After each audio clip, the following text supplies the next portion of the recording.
Bonjour à tous, c'est Dieudonné Chamala Mouela, ingénieur en bâtiment et travaux publics et formateur en logiciel ingénieur. Bienvenue à cette nouvelle session de formation sur le logiciel Civil 3D que nous avons commencé la dernière fois et que nous allons continuer aujourd'hui. Donc après avoir vu comment on fait l'importation des points sur Civil 3D, après avoir vu comment on fait les tracés en plan de l'axe de la route et même de notre route, on avait commencé avec ceci, c'est-à-dire avec le profil en long. Et c'est là que nous allons continuer. Aujourd'hui, nous allons voir comment tracer la ligne rouge ou la ligne du projet. Parce que la dernière fois, on avait déjà fait la ligne terrain naturel, on l'avait déjà tracée, elle est là en vert. Aujourd'hui, on va voir comment on peut faire la ligne du projet, la ligne rouge, et puis justement, comment aussi créer un profil en travers type. Ok. Pour faire la ligne rouge, qu'est-ce que je fais? Je vais dans profil en long, outil de création des lignes, profil en long, je prends. Voilà, il me dit de sélectionner. Ici, je sélectionne. Voilà. Ici, il y a créé ligne de profil en long. Mon axe, c'est toujours la RN1. Ici, je vais donner un nom. Je vais baptiser cette ligne. C'est la ligne du projet. Je l'appelle ligne rouge. Voilà. Ici, général conception. Moi, je ne suis pas dans la conception, je suis dans le projet. Je peux même voir ça. Voilà la ligne, l'aperçu de ces styles de lignes. Ok. Après ça, j'ai l'étiquette de la ligne de profil en long. Je vais prendre ici à droite et parallèle, profil PV, standard. Je vais prendre projet complet. Voilà. Et je fais OK. Voilà, il y a une barre d'outils qui se présente là, avec lequel je saurai, qui va me permettre justement de pouvoir tracer cette ligne rouge. Comment ça se fait? Je peux aller par les tangentes, mais avant ça, je jette un coup d'œil sur la courbe. Je vais dans paramètres de la courbe. Voilà, sélectionner les types de courbes. Je vais avoir aussi des courbes paraboliques. Voilà, OK. Donc pour la tracer, je vais aller des paraboles et des tangentes. Je prends les tangentes. Voilà, ma ligne rouge va partir de là. Après ça viendra sur... c'est toujours mieux de pouvoir le poser sur une tabulation. Donc je peux la poser à ce niveau. Et après ça, là-bas. OK. Voilà. J'ai ma ligne rouge. Voilà. Bon. Étant donné que cette ligne rouge qui vient d'être tracée n'a pas encore été calculée, donc on n'a pas encore calculé le code du projet, vous allez remarquer qu'ici en bas, les logiciels se permettent de reprendre les mêmes valeurs de code de terrain sur le code de projet, comme vous le verrez. Vous verrez par exemple que là, ce sont les mêmes valeurs qui reprennent de part et d'autre, puisque la cote du projet n'a pas encore été calculée. Bon. Cela étant, calculons directement. Voyons comment on peut calculer la cote du projet. Mais avant ça, j'ai ici une ligne rouge avec des pentes, un profil en tour. Je vais avoir une pente unique. Je peux changer ces profils en tour à une pente unique. Comment je fais? Je peux aller dans courbe. Il y a des courbes là. Courbe verticale libre. Voilà, courbe verticale libre. Je sélectionne la première entité, je sélectionne la deuxième. Il me demande de préciser le rayon. Voilà. Je pose mon rayon. Voilà. OK. Vous voyez, j'ai à présent une ligne avec courbe unique, avec pente unique. Voilà. Et donc, j'ai ma ligne rouge. Elle est là. Maintenant, je vais voir comment je peux calculer les codes projet, puisque là, comme elles ne sont pas encore calculées, comme je le disais, le logiciel reprend le code de terrain. Pour calculer le code de projet, qu'est-ce que je vais faire? Je peux fermer ceci, je peux sélectionner le tout. Je fais clic 3, propriété du dessin de profil. Voilà.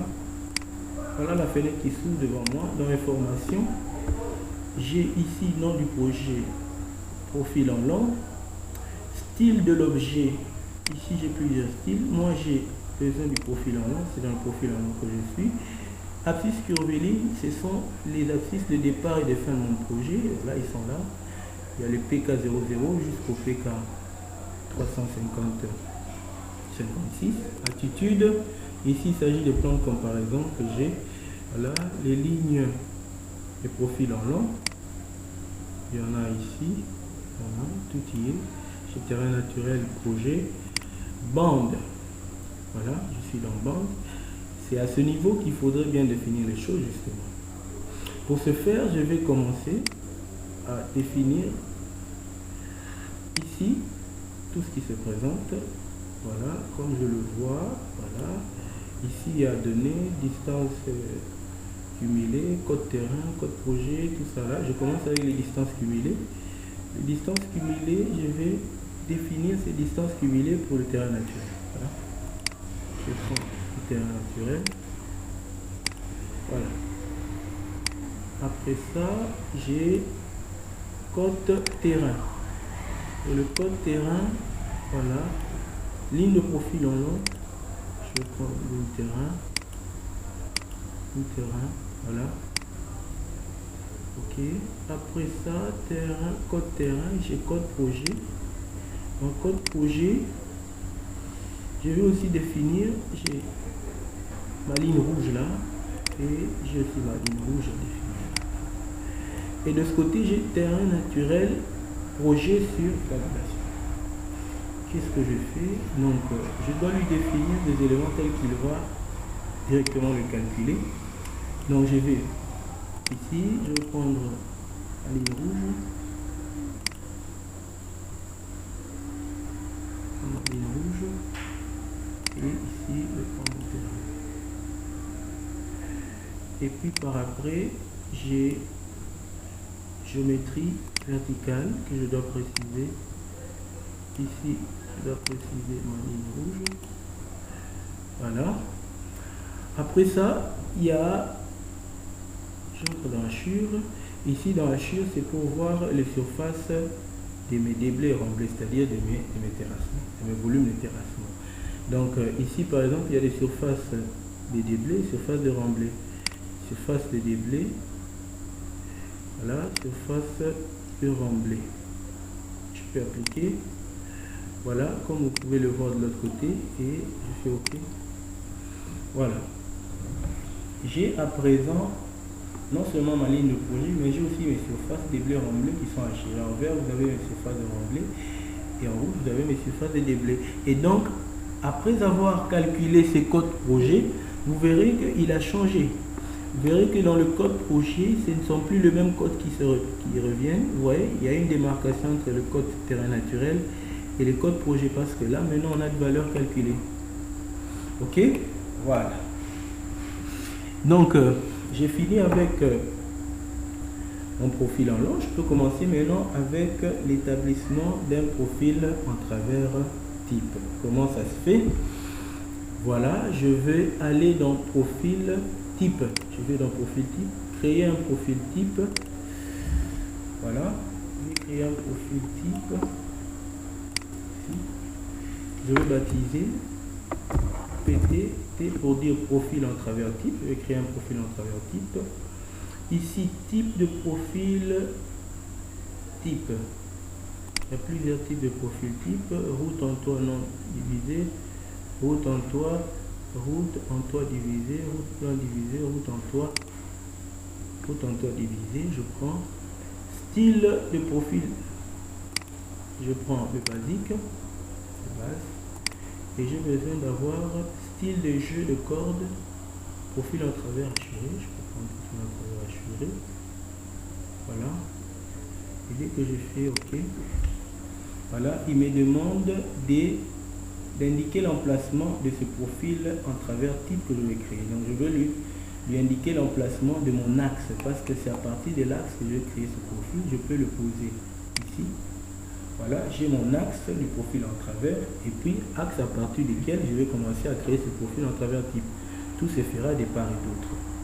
Donc, dès que j'ai l'axe, je peux commencer maintenant à créer mon profil en travers type. Comment je vais faire? Je vais dans palette, Voilà. Je prends une palette. Voilà, j'ai mes palettes là. Ok. Voilà, j'ai mes palettes. Je peux prendre les français. Voilà. Les palettes sont là. Voilà. Les palettes. Voilà. Très bien. J'ai mes palettes là. De ce côté, j'ai les propriétés. Ok. Donc, je vais commencer par dessiner mon corps de chaussée, c'est-à-dire les différentes couches qui constituent ma chaussée. Comment ça se fait? Je peux soit d'abord les définir et venir les réajuster, ou bien les ajuster et venir définir après. Ça dépend de vous. Voilà, on va le faire. Je prends chaussée. Ici, je vois divers axes rotation. Je le prends. Je peux venir sélectionner les points. C'est-à-dire, on me dit sélectionner un point. Je peux cliquer là. Vous voyez? Il est venu se poser. Et je peux maintenant commencer à l'ajuster comme je veux. Par exemple, ici, je vois qu'il me présente 4 couches. Parce qu'il prend aussi en compte la plateforme. La plateforme ou le sol d'assise. Donc, je peux corriger tout ce que j'ai ici. Par exemple, si je ne suis pas d'accord avec cette part, je peux la corriger. Si je dois corriger les corps de chaussée, je peux aussi corriger. Donc, je vais dans propriété. Voilà. Dans propriété, ici, dans paramètres, par exemple, pour corriger, je sélectionne, je prends propriété. Dans paramètres, ici, j'ai ici, voilà, en paramètres, j'ai largeur. D'abord, côté, c'est le côté droit, j'ai la largeur, je peux définir ma largeur, 3,50 m. J'ai la pente, je vais définir, je prends une pente de 2,5 plutôt, 2,5%.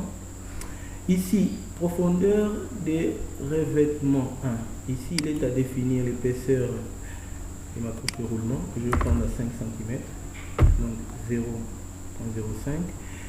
Profondeur couche 2, ici je vais définir l'épaisseur de ma couche de base, 0,20. Ici je vais définir par après l'épaisseur de ma couche de fondation. Je vais définir l'épaisseur de ma couche de fondation. Voilà, et ici je vais définir ici le sol d'assise. Voilà, si je vais pour le cubature, je n'aurai pas besoin du sol d'assise, j'aurai besoin que du corps de chaussée, donc je mets 0 là. Et dès que je clique là, vous voyez, il a modifié selon ce que je lui ai demandé. Là, il ne revient qu'avec les 3 couches que je lui ai précisées. Ok? Très bien. Je peux faire ça aussi pour le côté gauche. Idem. Je peux faire pour le côté gauche. Dès que je le prends, je peux soit, je viens directement ici, je précise le côté, je mets le côté gauche, je peux les poser. Non, je n'ai pas précisé, je vais revenir. Voilà, je prends ici, je vais le reprendre. Voilà, en paramètres, je choisis côté gauche. Ok. Dès que je prends le côté gauche, je peux venir le poser, vous voyez. Je le poser, mais seulement je peux maintenant commencer à l'ajuster. Comment je vais faire? Il suffit de sélectionner, je viens dans propriété, je vais ajuster. Comme je l'ai fait précédemment, je prends 3,5, je prends 3,50 m comme largeur, chaussée. La pente, elle est de 2,5%. J'ai l'épaisseur de ma couche de roulement 5 cm. J'ai à préciser l'épaisseur de ma couche de base. Voilà, et puis j'ai fait pareil pour la couche de fondation, puis le sol d'assise. Voilà, et que j'ai fait ça. Voilà, il m'a justement reproduit ce que je voulais. Voilà. Après avoir fait le corps des chaussées, je suis en train de concevoir un profil en travers type. Je peux maintenant poser mes bordures. Comment je fais? Voilà, je vais toujours dans une palette. Maintenant, il y a possibilité, il se peut que vous ne trouvez pas quelque chose dans ces palettes françaises. Ici, c'est possible que vous ne trouvez pas quelque chose dans ces palettes. Vous pouvez changer les palettes à ce niveau. Vous pouvez aller voir ce qui se présente chez les Anglais. Vous pouvez cliquer là, vous voyez. Quand je clique là, vous voyez, ça change. Vous pouvez retrouver quelque chose que vous ne trouvez pas dans les civils français. Donc moi, je suis encore dans les civils français, si bien que je vais dans palette, je peux revenir là, civil français. Voilà. Donc je vais à ce niveau poser mes bordures. Comment je fais? Je prends bordure. Voilà, je vais prendre les bordures normalisées CS. Voilà. Je prends les bordures normalisées CS. Je vais visualiser cela. Voilà. Ici, je vais commencer par poser à droite. Je prends les types de bordures. Ici, il y en a plusieurs. Je prends les CS2. Je vais le poser à droite. J'ai l'épaisseur qui m'est donné, qui m'est présenté. Ok. Je peux venir poser ces bordures. Je le pose.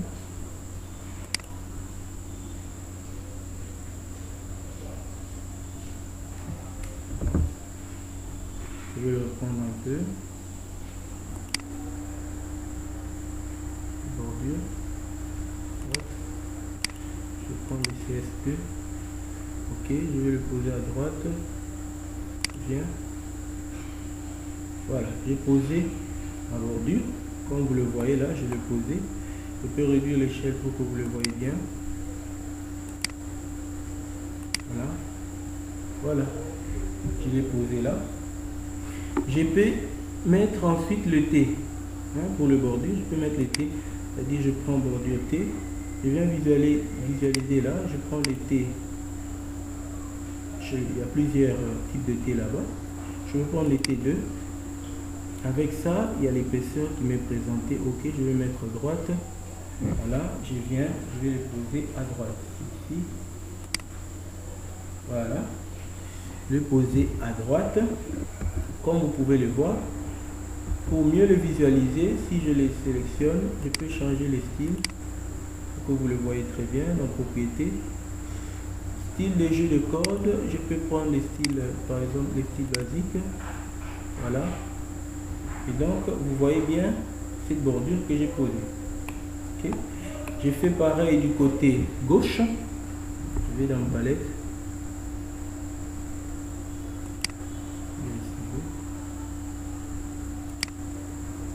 Gauche.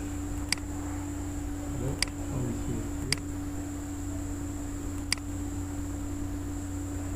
Je viens le poser. Voilà. Je prends l'été. Je prends par la sécurité.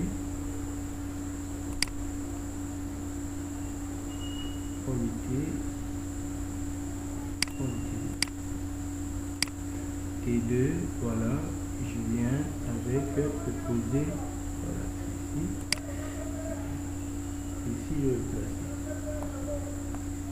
Non, j'ai voilà, je vais prendre.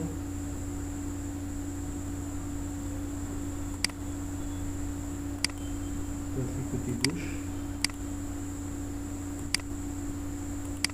Voilà, et je viens le poser ici.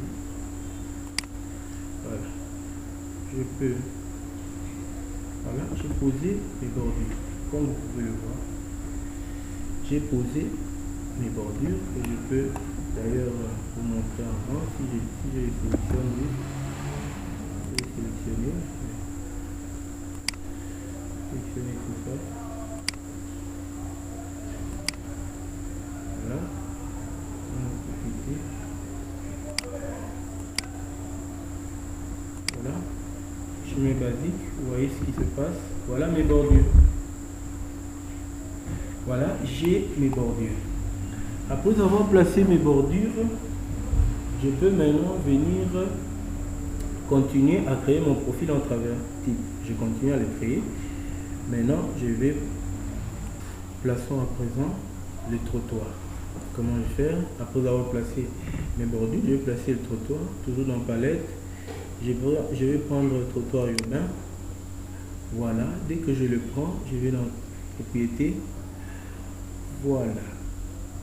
Ici, pour le trottoir, voilà, il est à noter qu'il y a des trottoirs qu'on appelle ici, vous voyez par exemple, il est écrit côté gauche, on va d'abord côté gauche. Et puis, il y a la largeur du boulevard intérieur. Le boulevard intérieur ici font allusion au caniveau qui viennent juste avant le trottoir. Donc, j'ai mon caniveau là, je vais préciser, qui fait 72 mètres de largeur, 72 cm de largeur. Je prends 0,7, donc 70 cm de largeur. La largeur de mes trottoirs, je prends 1,50 m, généralement 1,50 m, 2 mètres à la rigueur, je prends 1,50 m, je le garde. Boulevard extérieur, le boulevard extérieur c'est justement l'inverse du boulevard intérieur. Je sais pas, boulevard intérieur. La pente, ici la pente, je mets 4% pour mon trottoir. Voilà, et la profondeur, ici, je vais mettre 0,15. Voilà, dès que je l'ai fait, c'est à gauche. Dès que je l'ai fait, je peux venir placer mon... Voyez, voilà, j'ai placé. Il a laissé un vide pour mon boulevard, c'est-à-dire mon caniveau, mon évacuateur. Et de ce côté ici, j'ai mon trottoir. Voilà, je peux faire pareil pour le côté de droite. Je viens juste là. Je vais changer côté, je mets le côté de droite. Voilà, je viens à droite, je fais idem. Voilà, je fais pareil. Voilà, il m'a placé mes bordures, non seulement les bordures, il vient de placer mes caniveaux, c'est-à-dire les caniveaux sont là-bas, et puis il vient de placer mes trottoirs. Et je peux d'ailleurs visualiser. Comment je vais faire? Je peux changer le style pour bien le visualiser. Je vais sélectionner ça. Je vais dans changer style. Je mets basique. Par exemple, vous voyez mes trottoirs qui viennent placer. Voilà. Après que j'ai placé mes trottoirs, je peux maintenant placer les talus. Ok, je peux placer mes talus. Comment ça se passer? Voilà, je vais introduire maintenant. Je vais mettre mes entrées en terre ou mes talus. Comment ça se passer? Je vais aller toujours dans palette. Ici, pour entrer ces talus, je vais aller ici dans civil. Voilà. J'ai les entrées en terre. Voilà, j'ai mes entrées en terre. Je prends entrée en terre. Entrée en terre, largeur max.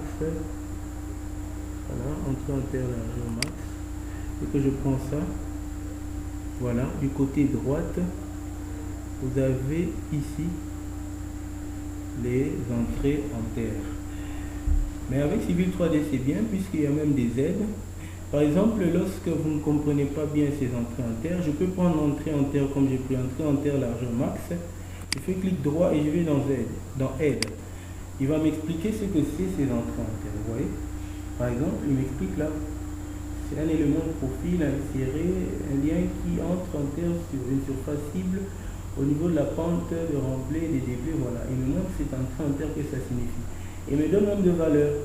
Par exemple, il dit la largeur maximale 3 mètres. Vous voyez, largeur maximale autorisée à partir du point de charnière pour le point d'entrée en terre 3 mètres. Voilà, par exemple. Donc, je peux me servir des aides lorsqu'il y a une icône ou quelque chose qui semble ne pas être clair. Donc, voilà. Donc, je vais utiliser ces entrées en terre. Je prends en terre, voilà. Qu'est-ce que je fais? Je vais commencer par le côté droit. Voilà, le côté droit, talus, largeur max. On vient de lire, c'est 3. je mets 3 mètres. Voilà, paramètres arrondis, limite, placé, voilà. Ok, paramètres arrondis. Et je viens placer cette entrée en terre à droite. C'est-à-dire, voilà, j'ai mes entrées en terre que je place à droite. Je peux faire pareil à gauche, côté gauche. Pareil, voilà, je viens avec mes entrées en terre. Je vais placer du côté gauche. Ok, voilà. Voilà, j'ai mon profil en travers type. Et pour bien visualiser, je peux par exemple me permettre ici pour que je visualise très bien.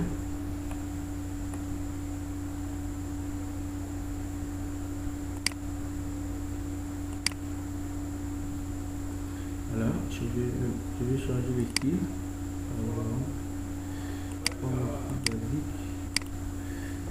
Voilà, voilà mon profil en travers type. Voilà comment on peut créer un profil en travers type très facilement avec Civil 3D. Ok. Maintenant, on va voir comment on peut affecter ce profil en travers type sur mon tracé en plan. Comment je peux faire l'affectation de ce profil en travers type sur mon tracé en plan.